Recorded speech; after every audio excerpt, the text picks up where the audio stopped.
കോട്ടയത്ത് നിന്ന് പോലീസിന് വ്യാജേന ഫോണിൽ വിളിച്ച് സാമ്പത്തിക സഹായം ആവശ്യപ്പെട്ട് തട്ടിപ്പിന് ശ്രമം. മുൻ പഞ്ചായത്ത് പ്രസിഡന്റിനെയാണ് തട്ടിപ്പിനിരയാക്കാൻ ശ്രമിച്ചത്. ഒറ്റപ്പാലം പോലീസിൽ പരാതി നൽകിയെങ്കിലും ഇതുവരെ നടപടി ഉണ്ടായില്ലെന്ന ആക്ഷേപവും.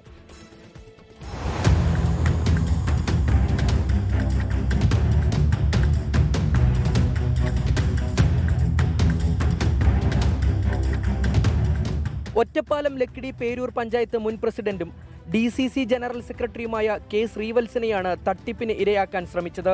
കഴിഞ്ഞ ജനുവരി 23-ന് കോട്ടയത്ത് നിന്നുള്ള പോലീസുകാരനാണെന്ന് പരിചയപ്പെടുത്തിയാണ് ശ്രീവത്സന്റെ ഫോണിലേക്ക് കോൾ വന്നത്. തിരുവനന്തപുരത്ത് നിന്ന് മടങ്ങുന്നതിനിടെ പണവും ബാഗും നഷ്ടപ്പെട്ട അമ്മയും മകനും ബസ് സ്റ്റാൻഡിൽ അവശരായി കഴിയുന്നുണ്ടെന്നും അവരെ സഹായിക്കണമെന്നുമായിരുന്നു ആവശ്യം. തുടർന്ന് മകനെന്ന് അവകാശപ്പെട്ട വ്യക്തിയും ശ്രീവത്സനുമായി സംസാരിച്ചു. പാലപ്പുറം സ്വദേശികളാണെന്നും അഡ്രസ് ഇതാണെന്നും ഇവർ പറഞ്ഞു. പഞ്ചായത്ത് പ്രസിഡന്റ് എന്ന നിലയ്ക്ക് നിങ്ങളുടെ നമ്പറാണ് കിട്ടിയതെന്നും ഇവർ ഫോണിൽ പറഞ്ഞു.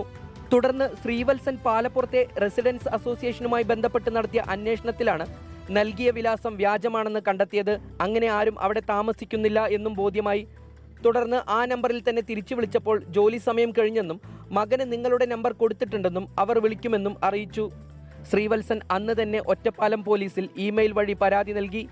ഒറ്റപ്പാലം SHOയുടെ വാട്സാപ്പ് നമ്പറിലും വിവരം പങ്കുവച്ചു. എന്നാൽ എന്താണ് സംഭവിച്ചതെന്നോ വിഷയത്തിൽ അന്വേഷണം നടത്തുകയോ പോലീസ് ചെയ്തിട്ടില്ല എന്ന് ശ്രീവത്സൻ താലൂക്ക് വികസന സമിതി യോഗത്തിൽ ആരോപിച്ചു.